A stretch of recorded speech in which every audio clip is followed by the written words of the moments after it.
about this young lady. I remember when I called her, she might share the story, I'm not sure. But like Sana said, I go for it.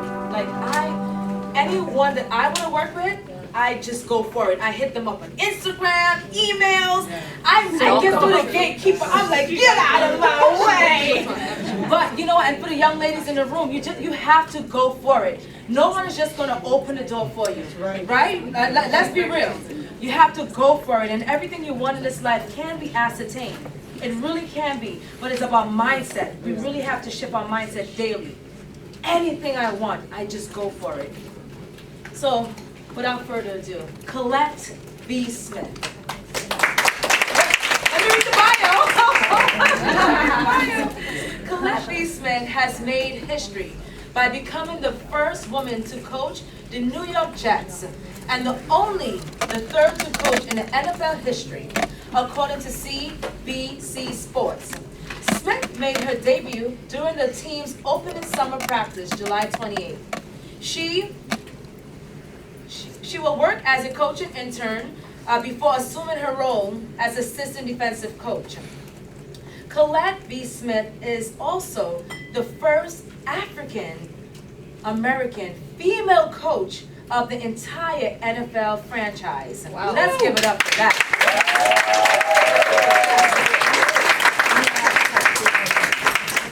She is a dynamic woman. Her bio is in the program, and for the interest of time, y'all gonna read it. But Collette her story is amazing. She truly believes in empowering communities, and she has a wonderful organization. What is it? Believe in You? Believe in You. Believe in You. And she goes and she empowers young people to thrive, and just an amazing concept. So we want to welcome her to the Fierce, Fabulous, Unstoppable Conference. Welcome.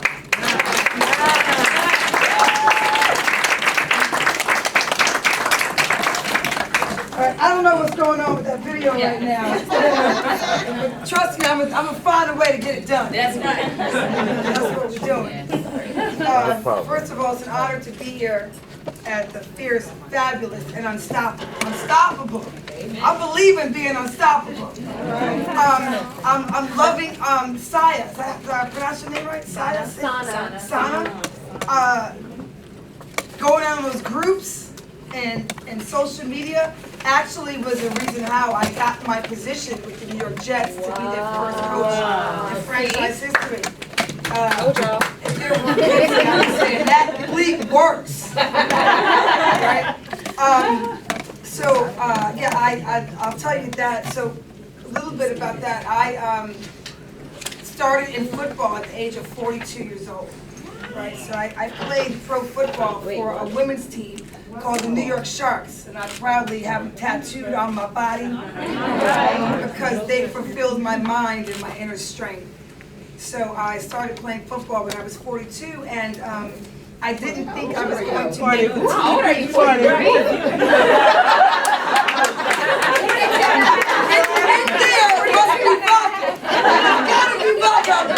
The more you drink, the better I look. Thank you. So 42, I started playing pro football, and I remember I was literally sitting on my couch, smoking a Newport, drinking a 40 ounce. It was cold too. It was a cold 45. Like 3 to 4 minutes. But I worked the real estate market in New York City, and I was a top broker for a top firm called Halstead Property. And I went in there like a wrecking ball, unstoppable and fierce and fabulous. And I told them what I wanted. I demanded things of them, and I got new developments. You have real estate brokers that were trying to get one condo, one co-op, one brownstone to sell. I wanted the whole damn building. So I made that happen. And the market had crashed. And interestingly enough, I was used to being accustomed. If you can't tell, I'm energetic. I'm like, I'm either asleep or I'm wide awake. And so I found that the market had crashed, and I found myself having more time on my hands. And I wasn't used to that. It's not how I operate. It's not how I was raised. And that's when I was smoking that cigarette, drinking that 40 ounce on the couch. And I was messing around the computer and I came across women's pro football. And I surely was like, this has got to be an error here. Maybe I drank too much of this beer because women, I was told I wasn't allowed to play when I was, 10, 11, 12 years old. Today they can't tell you that. You can't play because you're a girl. I'll sue somebody. I'll get an honorable judge right here. I'm not saying that today, but when I was growing up, it was okay to say. And I drank the tea. My parents drank the tea. And my parents knew how much I loved football because I'd be in the street kicking all the boys' butts every chance I got. So they even drank the tea, so I wasn't playing. So when I saw this tryout for women's pro football, I thought there's got to be a mistake here. And then after I looked at it 3 more times, I said, well, I owe it to myself to go. I know I'm not going to make the team. Clearly, I'm smoking a cigarette, drinking a 40 ounce, and it wasn't working out. And so I said, but I got to go for the experience, or else I'll regret it when I get even older. So I said, I owe it to myself to be there, to see women playing the sport that I've always loved. So the tryouts were like 8 o'clock in the morning in Brooklyn. And I was like, you gotta understand, back then I was hanging out. I was hanging out. I was making money. And it was good. Life was good. So I thought. So 8 o'clock in the morning wasn't gonna work for me. So that I set my alarm clock and they said you need to wear football attire, sporting attire. I didn't have any, what would I have any for? So I found sneakers, and all my sneakers were bald, like bald tires. Because I didn't use them, I just kept the same pair forever. And so I ended up wearing snow boots because they had the most traction. No excuses, right? Unstoppable, no excuses. So I put these snow boots on and I found sweatpants, they had a hole in the crotch. And so I put on my ex-boyfriend's Knicks basketball shorts on top of them. I got red sweatpants on, blue Knicks basketball shorts on top of those, 2,000 t-shirts and a sweatshirt with holes in the armpits. I didn't care, because nobody was going to prevent me, not even myself was going to prevent me from going to these tryouts to see women playing football. So I drove up there. And I'll never forget when I got out of mind you, I didn't want to go because it was in the morning. When that alarm clock went off, I was like, oh hell, maybe I won't go. I ain't gonna make the team anyway.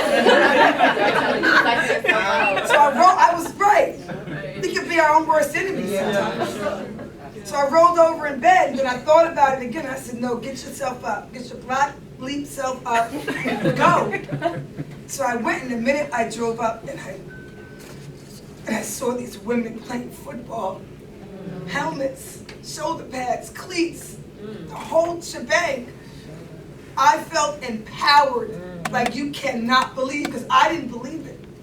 It was so wonderful.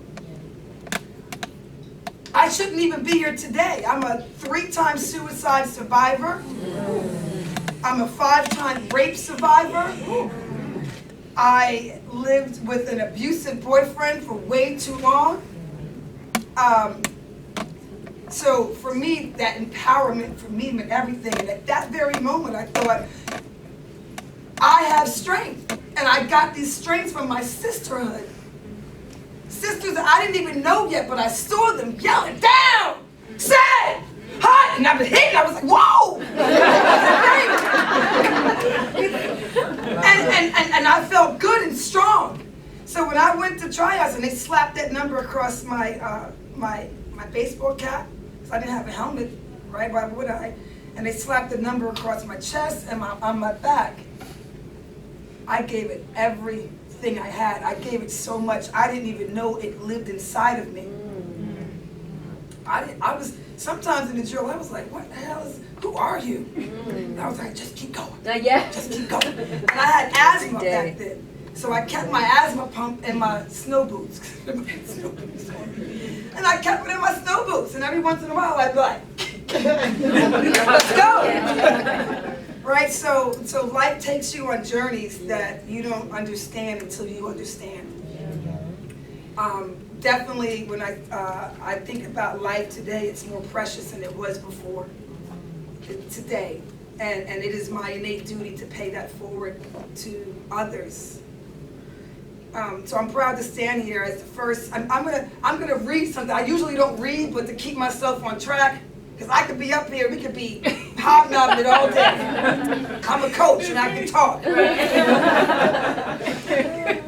I'm proud to stand here as the first female coach to have ever coached in New York Jets franchise history, and the first African American female coach in the history of the National Football League. I achieved these.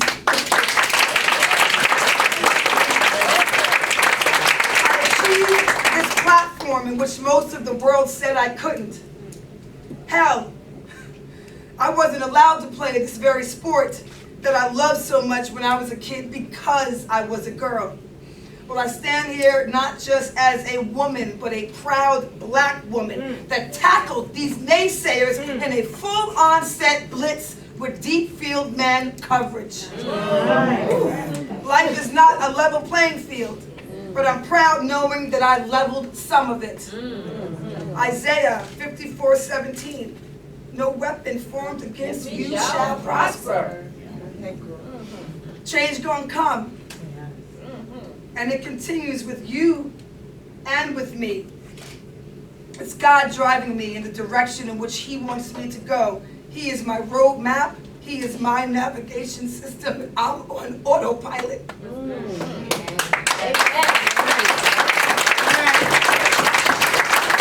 I am my sister's keeper.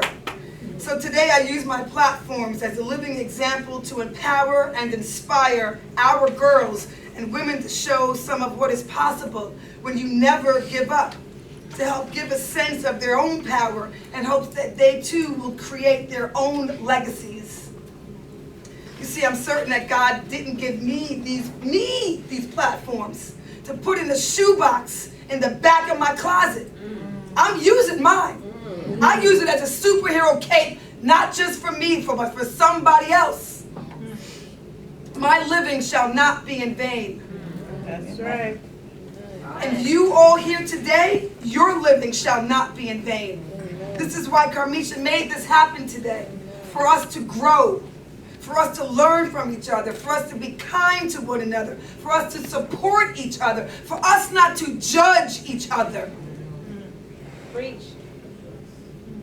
I'm of the strong belief that I can and will help pay it forward with and through my accomplishments that I've made in this quote-unquote the man's world.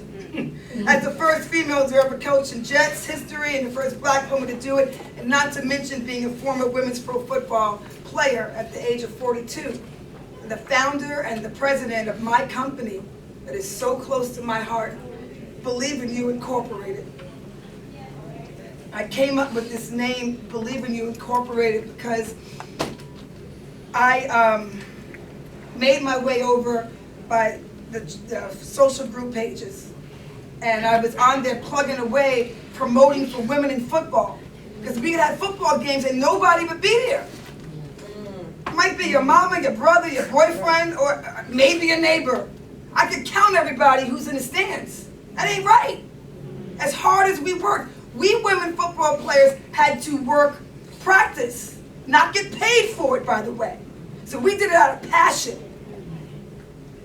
I guarantee you tell any NFL football player today, we ain't paying you. You love football, so just go ahead and do it.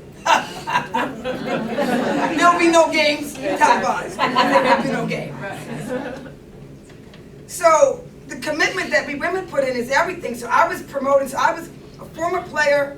I turned into a coach after I retired. I retired from playing football when I was 45 years old, after I had double knee surgery. But actually I'm lying, because I had the double knee surgery and I continued to play one more season because I didn't get my fill in. I don't want any little girl not to get her fill in experiencing life and following her passion and her dream and what she wants to be, do, or become. So I started going on these group pages and I was promoting women football players. And of course you had to be wise about it. There is some strategy. Yeah. There's definitely some strategy. So now, interestingly enough, I grew up a Jets football fan. So I was happy to go on the Jets pages and go, love you guys are my brothers. And the reason why I said brothers because I wanted to get to the sisters that were playing football. You guys are our brothers, the women's pro football team. We're your sisters. And I kept doing this. I wake up in the morning, every morning. I went from doing real estate, being passionate about real estate, to finding my real passion. And that was to empower women, myself, girls that play football. Because I knew what it did for me. All that being said, somebody from the Jets headquarters called me. And I'm answering the phone with an attitude this day.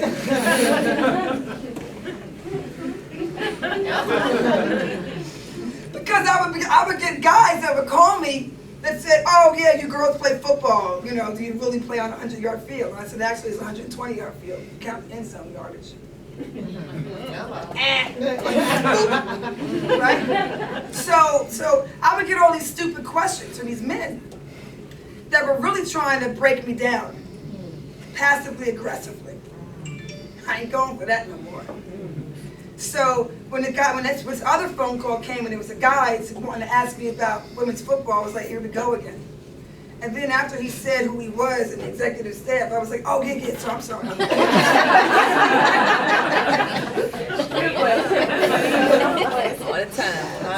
So I start talking to him, and he's like, wow, I love your energy. You're incredible. Tell me more about your women's team. And so I did, and then he said to me, he goes, so look, I really want to help you ladies. What can I do for you?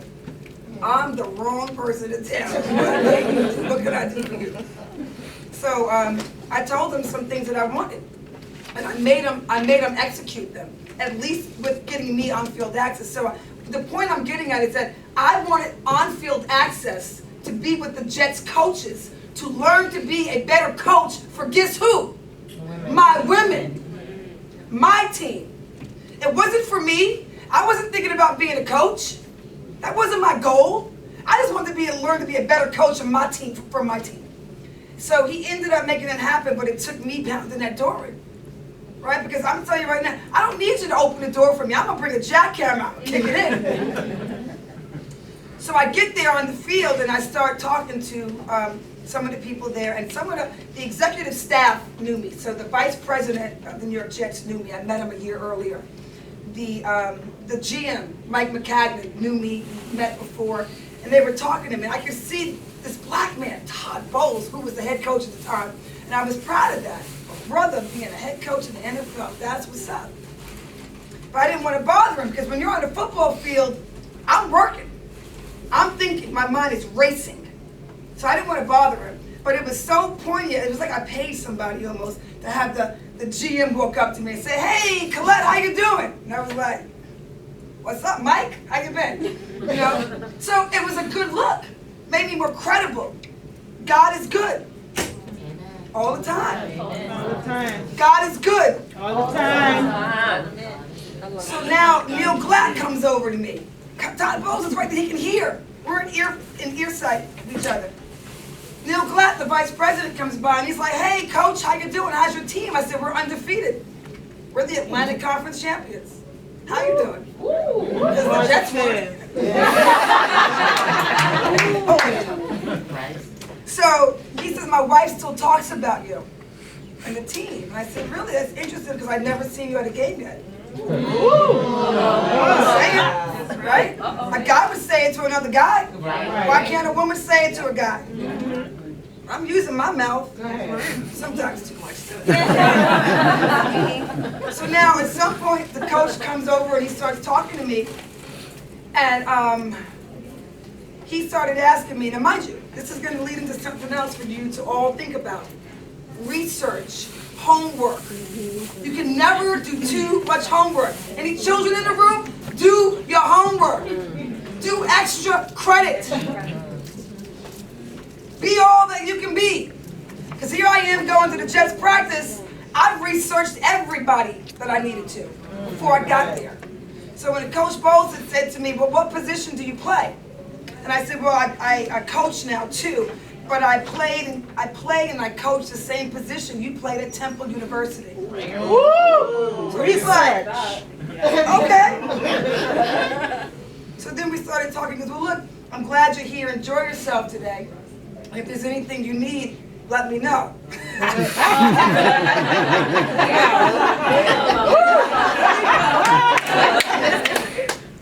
So he went to walk away, and I said, Coach, I need something real quick. He was like,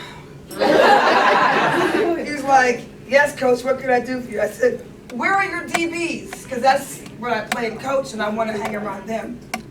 And he was like, he just looked at me. And he was like, DBs, real cool too. Like just, there's 4 football fields at training camp at the Jets facilities. It's wide, big. He was like, DBs, they came running over. Wow. Marty, Revis, DB coaches. I was like, and they all lined up in front of him. So Coach Bowles then looks at me and he's like, and he's, so I look back and I'm like, oh. Okay. So he goes, this is Coach Collette. She played, he goes, where'd you play? Which one? I said safety. I was a free safety, sometimes strong safety. Because she was a DB. She plays with the Sharks and blah, blah, blah. She'll be sticking around from time to time. Make her welcome. All right, y'all go out there and practice. And then the guys they were shaking my hand. The coach said, you good now? I said, yeah, I'm good. So all that came from me looking to look out for other people, right? Wasn't about me. It's about me helping my team. So getting back to why I'm talking about all this is about believing you incorporated my new company is because at the end of practice, Coach Bowles and I did some more talking. And he was interviewing me, right? I know he was interviewing me. For what, he didn't even know yet, but he was just asking me questions and I was answering them. Then I was telling him that the things I saw that they could improve on. There you go. So he said, you know what, Coach? You should work in this organization. I said, yes, Coach, I didn't skip a beat. Ready. And so he said, look, next time you come back, bring a resume or something. And I was like, yes, sir, we'll do. I said, so how do I just come on back? I just come back? He looks at me like I'm an idiot, and he's like, you take my number and you let me know when you can come. And I said, oh, yeah, all right. So I handed him my phone, like, put your phone in my phone. He looked at me like, 973. And I was like, oh, yeah, okay. So I walked away, and I get to my car. I couldn't get to my car quick enough. Not that I wanted to leave where I was, but I couldn't get to my car quick enough so I could call my parents. Yes. Yes.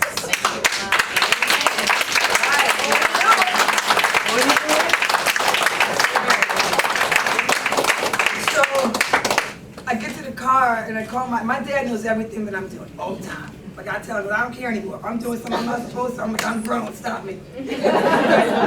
So I tell him everything, and I said, Dad, he goes, how was it? I practiced it. I said, oh my God, it was great, it's so great. I said, but guess what? You won't believe this. Yeah. Right. Yeah. Right. And I told him, and my dad said, I'm busy still saying, can you believe this? This is crazy, right? And my father said on the phone, he never calls me Collette, my nickname is Bika. And he said, you know, my dad is real cool. He still tells it just like it is. Wonder where I get it from, Mom. He said, you know what, Collette? I can't believe it. So I told him what Coach Bowles said, we should be working here. He said, I can't believe it. I can't. And he said it like he meant it. And he said, I wish you would believe it. Yes. He said, because every time you call me about all these great things you do, you always call me like you can't believe it happened. And like, did I just do that? He goes, you did do it. So I would be more proud of you if you believed it. So my company is called Believe in You, Incorporated.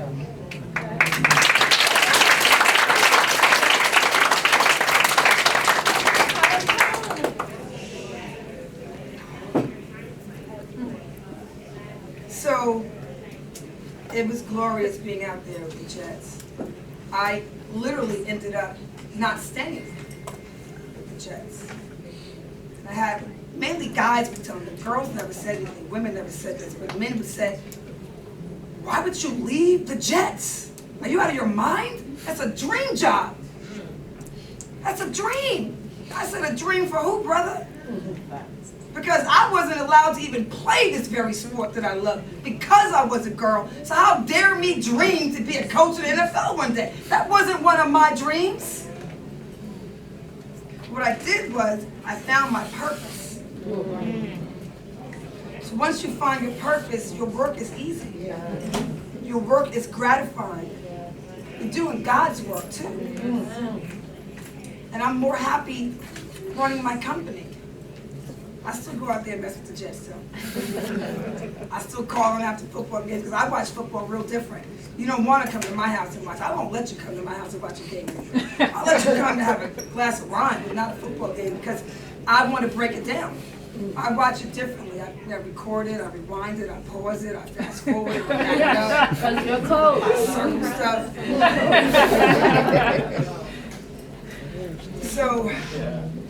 So I guess just thinking about things in my life right now, I'm going to try to go back to script because I can just tell you lots of stories.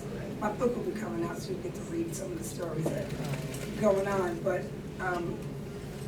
my dream is to continue in the legacy of the many great African American women, our mavericks, that have made a difference and an impact in this world for the advancement of us women and black folk, including and not limited to Rosa Parks, Mary White Ovington, Congresswoman Maxine Waters, right? Auntie Max. By the way, BET did a documentary on me, and for the month of March, and I was featured on one Saturday, and Maxine Waters had one. So BET, her calls me, and they're like, we want to do a documentary on you. And I said, okay, that's cool.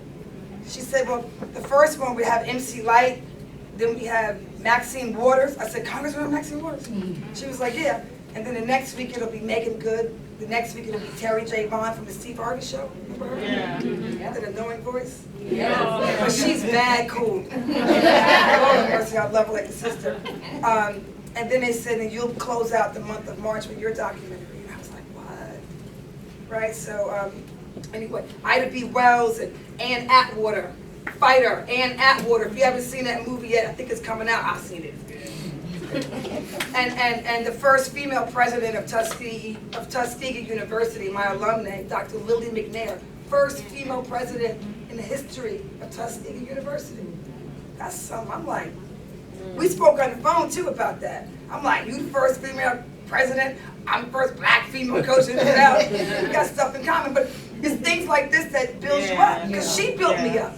You know, whenever you think you can't go higher because you've done something great, there's always room to go higher. Nobody puts a glass ceiling on you but yourself. Right. I carry around a hammer, pull it out real quick. But we are great, we are worthy and strong women, making a difference every time we believe in ourselves and take steps for equality and stand up for ourselves, whereas our young girls see us in action and they'll follow suit. Show and prove. Lead by example.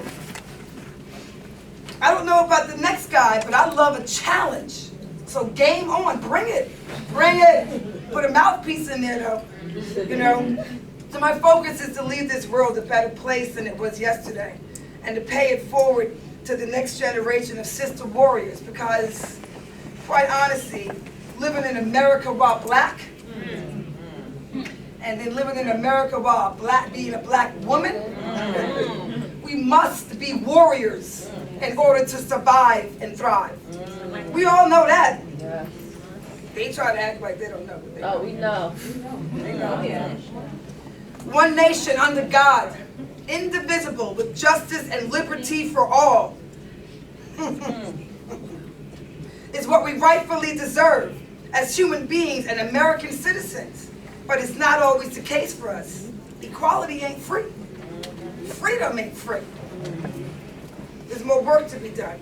And I'm happy to roll my sleeves up in support of women to ensure we not only have our rights observed, but to help advance them anytime I can. Always looking to improve conditions in which we face that are unfair and unjust, because the burdens we carry are many, but yet we are still advancing through all of the hardships and adversity we face and that we continue to face. We prevail. We prevail. Think about all the stuff we've gone through. I'm talking back from the ships. Think of everything we done gone through and what we've accomplished today with people with feet on our backs. We the bomb, baby. We the bomb. We prevail.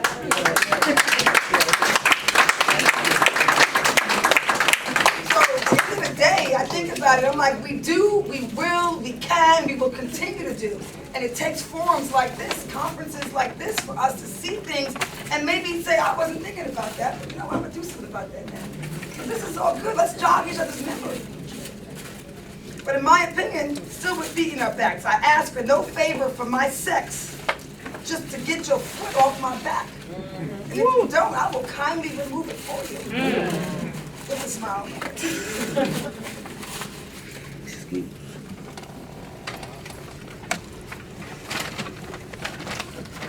So pain, you ever think about pain? Pain should be used as power. All the pain I went through, 3-time suicide, survivor, rape, no support from family down south, seeing my rapist at Thanksgiving dinners, grandma passing cornbread to him, everybody know what happened, right? So I grew up as a young adult, not knowing what was right or what was wrong, because this is my family who's supposed to love me. So I was very confused because I'm like, my uncles love me, my aunts love me, but why do you have him right here? Like, why is he even in the house? Like, why is he not shot? And then they passed him collard greens. It just was, it was difficult for me. You know, and I taken back my power. I took it back.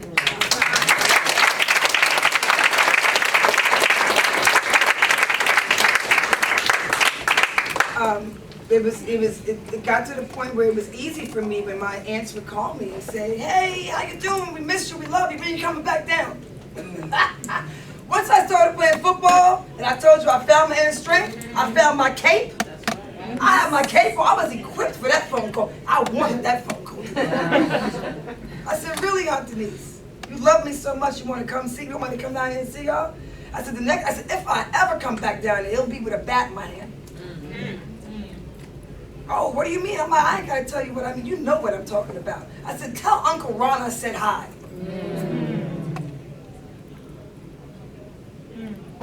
So in our pain, we find our greatest power. For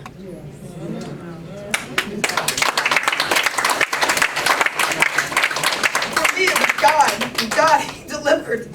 He delivered. He is good. I am His servant. I'm His servant warrior. I'll continue doing His work on this earth. He brought me out of my darkness and into my light, and I say with all due respect, when you let your own light shine, others will do the same. And I want to just leave you with a couple phrases. Make tomorrow better today. Make tomorrow better today. It ain't over. It's the start of the second half. It's the start of the second half. New half, baby. Believe in you. Thank you very much.